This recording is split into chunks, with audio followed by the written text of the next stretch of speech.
After having written your own script, having been a college professor, you decided to go back to school for screenwriting, is it? What made you want to take that leap? What made you think that you didn't know enough about the topic? Well, so when I decided to go back to Cal State Northridge for a second master's degree, I was met with a lot of skepticism from my friends and my family and basically everyone I know. For a long time, I wanted to be a professional screenwriter. That was the entry that I had into the business.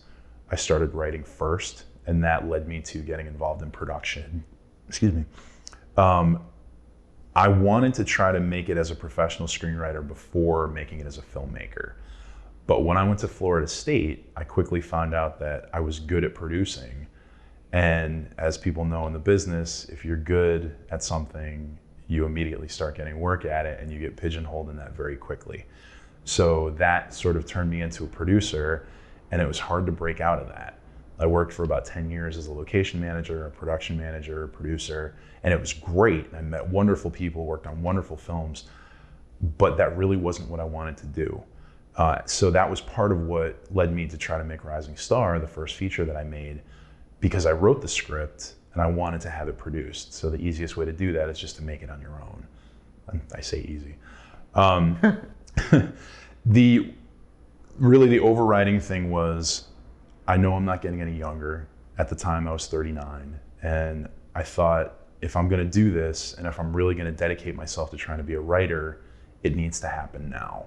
So after 2 years of working at Chapman University, I decided, okay, I'm gonna go back to school full time. I'm gonna get through this. I'm gonna spend 2 years and concentrate on writing and really bettering myself as a writer. It was really out of a desire to really focus on that for a little while and then just see what happens. If nothing happened after that time, I could go back to working and know that at least I tried. So I got into Cal State Northridge, and they were kind enough to offer me a job on the staff of their film school as well. So that was great. I worked as a student resource supervisor there for 2 years. Oh, very I cool. ran their script library, which was totally on brand.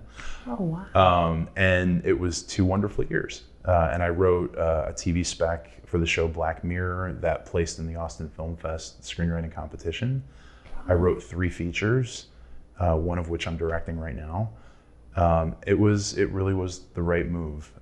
It was an unusual move, but it did a couple things. Like it gave me time to focus on writing, which was something that I really wanted to do. It gave me a chance to kind of reset my life a little bit, because I was really getting into the producing track again when I moved out here, because again, when you're good at something and people keep you on that track, whether it's in the business or academia, that's very true. And it really gave me time to kind of tell the stories that I wanted to tell, but that I didn't have time to. The thesis script that I wrote, which I'm hoping to direct one day, is a story about the death of my father. And I had been toying with it for probably 6-7 years, but I never had the time and the energy to sit down and actually write it. And now I do, and now I can hold it. So it needs work, but it exists. And that's a benefit of going to school that I think is really important to me. So yeah, that's why. What was it like being a student on the first day? It was interesting. The grad program that I was in, we had about, I think, 12 students in our class at the beginning of the program. And I actually wasn't the oldest one. There were 4 students that were older than me. 3 of them ended up dropping out. Really? Over the course of the program. And it was because they had family responsibilities, they had job responsibilities, and that sort of overtook their desire to get through the program. So once we graduated, I think I was the second oldest in the class. So that really wasn't too much of a transition. Like, it didn't feel to me like I was in an undergraduate classroom. That would have been a pretty severe thing if I was the oldest person in the class by 20 years. But where there was a big transition was where I was working on staff. My job was, I was the manager of the script library at the film school, and I had a group of interns that worked for me every semester. So I would have, over the course of a semester, anywhere from 8 to 15 undergrads that I'd be interfacing with every single day.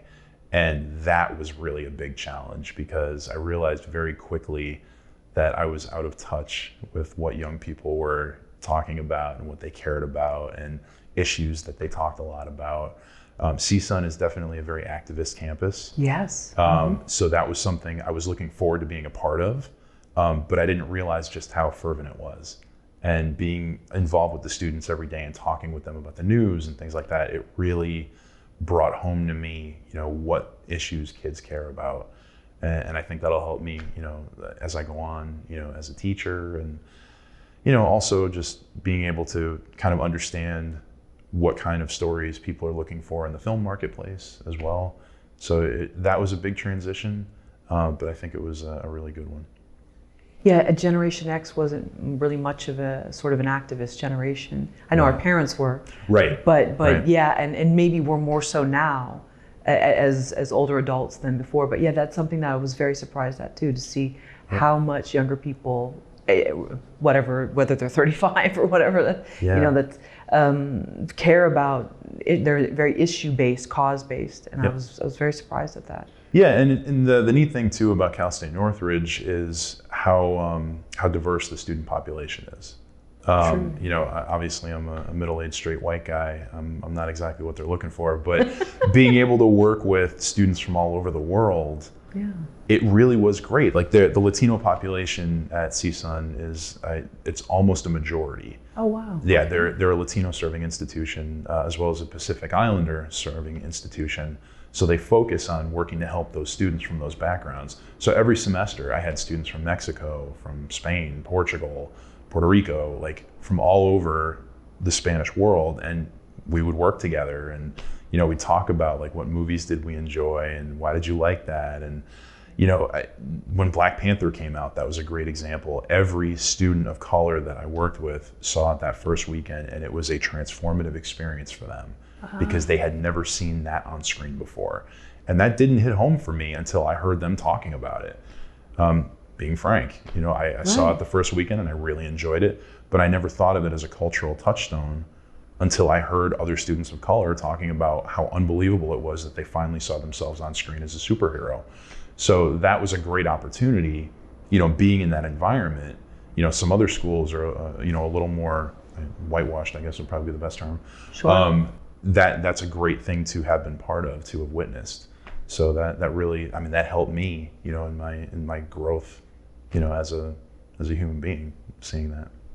Were you hearing them on campus? Not just to you with the interns, but were you hearing them conversations? Oh yeah, absolutely. When Black Panther came out, there was that with the African American community. When Captain Marvel came out, all the female students that I worked with were talking about that.